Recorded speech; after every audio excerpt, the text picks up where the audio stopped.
Tengah hari itu di gurun yang luas saat matahari panas menyengat dan udara berhembus tenang, seorang lelaki tampak sedang berjalan sendirian. Badannya lesu, keringat membasahi sekujur tubuhnya sehingga pakaiannya basah kuyup. Dia terlihat sangat kehausan, tapi betapa malangnya dia karena persediaan air yang dimilikinya sudah habis tak tersisa. Dia mencoba mengguncang-guncangkan kantong air yang dibawanya, tapi sayang tak ada setetes pun air yang keluar darinya. Kemudian ia buang kantong air itu karena merasa tak berguna.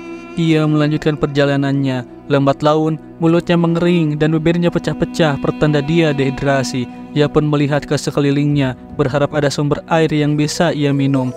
Harapannya terkabul. Ia melihat sumber mata air. Lalu, segeralah ia menuju ke sana. Ia berjalan dengan cepat.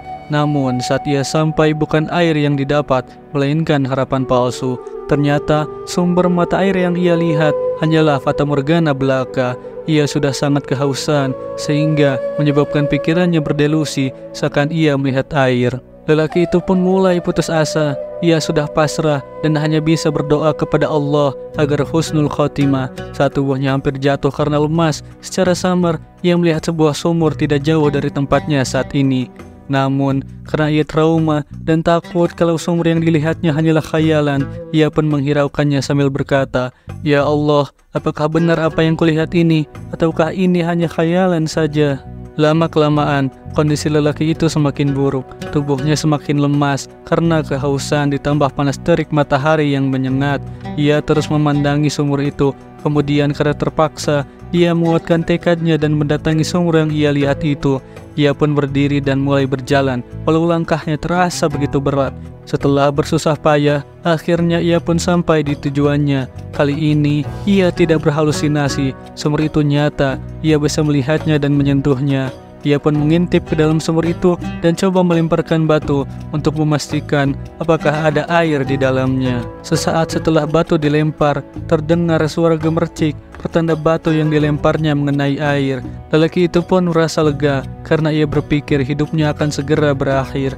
Tapi sayangnya tantangan belum selesai. Ada satu masalah lagi. Di sumur itu tidak ada alat yang bisa digunakan untuk menimba air, dan ia pun tidak membawa apapun yang bisa digunakan.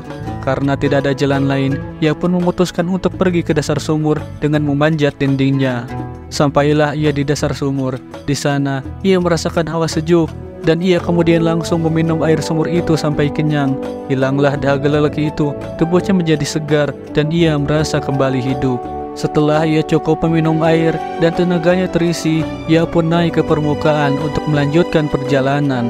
Tadinya ia hendak membawa air sumur itu dengan kantongnya, namun sayang, kantong air yang dibawa sudah dibuang. Ia menyesali perbuatannya itu, tapi mau bagaimana lagi, nasi sudah menjadi bubur.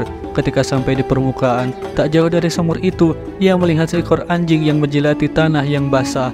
Anjing itu terlihat sangat kehausan, dan lelaki itu pun merasa iba.